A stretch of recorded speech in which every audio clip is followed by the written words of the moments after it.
Hello అండి, welcome back to my channel activities for autistic kids. ఈరోజు నేను మా బాబుతో ఒక సింపుల్ యాక్టివిటీ చేశాను. ఈ సింపుల్ యాక్టివిటీతో మనము డిఫరెంట్ కాన్సెప్ట్స్ అనేవి కవర్ చేయొచ్చు.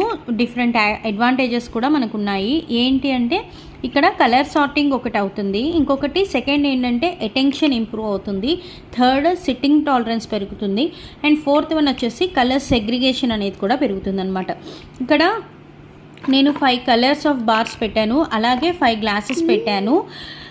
రెడ్ కలర్ బార్ తీసుకొని రెడ్ కలర్ గ్లాస్లో వేయాలి, బ్లూ కలర్ బార్ తీసుకొని బ్లూ కలర్ గ్లాస్లో వేయాలి, yellow bar yellow glass, white bar white glass, green bar green glass. ఇలా దాంతో ఏంటంటే కలర్ సార్టింగ్ తెలుస్తుంది, కలర్ రికగ్నిషన్ తెలుస్తుంది, అటెన్షన్ ఇవ్వాలి. గ్లాస్ ఎక్కడుంది చూసి ఆ బార్ ఏ కలర్ బార్ తీసుకున్నామో అది అందులో వేయాలి. దాంతో అటెన్షన్ ఇంప్రూవ్ అవుతుంది, సిట్టింగ్ కూడా ఇంప్రూవ్ అవుతుంది.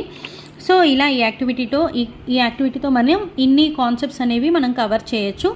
నార్మల్ కిడ్స్తోనూ చేయించవచ్చు. ఇప్పుడు సమ్మర్ హాలిడేస్ కాబట్టి స్క్రీన్ టైం తగ్గించుకొని, అలాగే ఆటిస్టిక్ అండ్ ADHD కిడ్స్ చేత కూడా మనం యాక్టివిటీ చేయించవచ్చు. పిల్లలు కూడా ఈజీగా అండ్ ఇంట్రెస్టింగ్గా చేస్తారు. ఈ వీడియో కనుక మీకు నచ్చినట్లయితే నా ఛానల్ని లైక్ చేయండి, ఎలా అనిపించే వీడియోస్ అనేది కామెంట్ చేయండి, అలాగే నా ఛానల్ని సబ్స్క్రైబ్ చేసుకోండి. సో నాకు కూడా కొంచెం మోటివేషన్ వచ్చి రోజు నేను ఏదో ఒక యాక్టివిటీ వీడియో నేను షేర్ చేస్తుంటాను. So please like, share and subscribe to my channel అండి. Thank you for watching.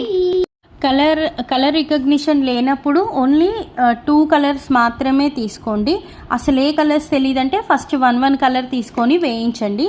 First red colour తీసుకొని రెడ్ కలర్ గ్లాస్ పెట్టి రెడ్ కలర్ ఇది అని చెప్పి రెడ్ కలర్ 1ని రెడ్ కలర్ గ్లాస్లో వేయమని చెప్పండి. ఆ తర్వాత 2 కలర్స్ అలా ఇంక్రీజ్ చేసుకుంటూ వెళ్ళండి.